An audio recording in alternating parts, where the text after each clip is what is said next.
صاحبانو د صدقه فطر خبره تکو سرسیا دا یاد ساتئ سرسیا چې دا واجب ده امام بخاری امام مسلم دواړو حدیث ته متفق علی عبدالله ابن عباس فرمای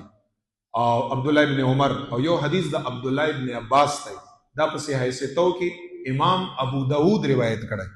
زار د امام ابو داود والا عبارت وایما حدیث التوای عبدالله ابن عباس والا ورنہ امام بخاری مسلم هم روایت کړی هغه کې مشتا عبدالله ابن عباس فرمای فرض لفظ راغلی فرض رسول الله صلی الله علیه وسلم زکات الفطر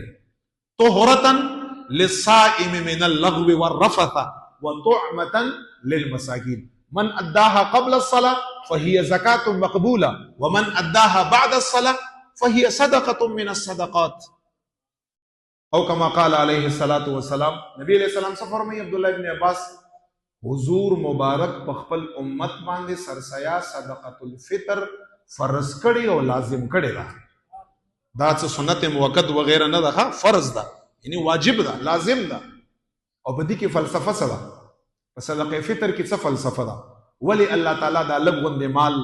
ما په تا باندې لازم کړی او غریب فقیر مسکین نه به دا پیسې موږ ورکو ورې په دې کې نبی علیہ الصلوۃ والسلام یې حکمت هم بیان کړی دی د صدقه فطر نبی علیہ السلام صحابو ته فرمایي چې بعضې وخت کې زما امتیانو نه په رمضان کریم کې داسې ګډې وډې خبرې ویل شوي په تراویحو کې څه کمای راغلی په رمضان کریم کې څه کوتاهي راغلي څه داسې ګالم ګلوچ کنځلې منځلې رانه په رمضان کریم کې شوي بې صبري رانه شوي داسې څه کوتاهي رانه شوي حضور مبارک فرمایي دا صدقه فطر د انسان د رمضان کریم روژې د له لعب نه پاکي دا څه شی چې تا نه څه کوتاهۍ کمزورۍ پکې شوي دي که نه هغه خانه د لډکه که بیرته او هغه څومره کوتاهۍ چې هغه دغې سرسیا سره څه شي هغې سره ختمې شي یو خو او څومره ښه خبره ده چې ما و تا نه بعضې به څه د شپاړسو ورځو کې به څه کوتاهي ما و تا نه په منځو کې وغیره وغیره کې به راته شوي هغه کوتاهۍ ورسره ما و تا طهرة للصائم من اللغو والرفث او دویم پکې څه فلسفه ده وطعمة للمساکین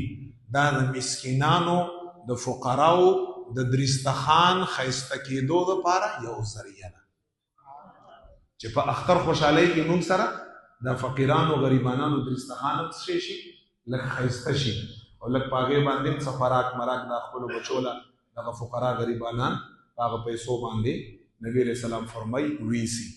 دا واجب ده حضور علیہ السلام فرض کړی ده رمضان کریم کې به د مانځنه مخکې باقاعده پیغمبر علیہ السلام یو صحابي د مدینې منورې په کوڅو کې ګرځاوه کوڅو کې او څه به ورته وي د هرې کوڅې په سر باندې ودرېږه او چیغې پکې وه اوازونه پکې وکړه چې نبی علیہ السلام مبارک په امت باندې صدقه فطر واجب ده مالداران خلق د دغه صدقه سرسیا غریبانانو ته ادا کړي باقاعده صحابي به په کوڅو کې ګرځېدل خلکو حدیث کې راځي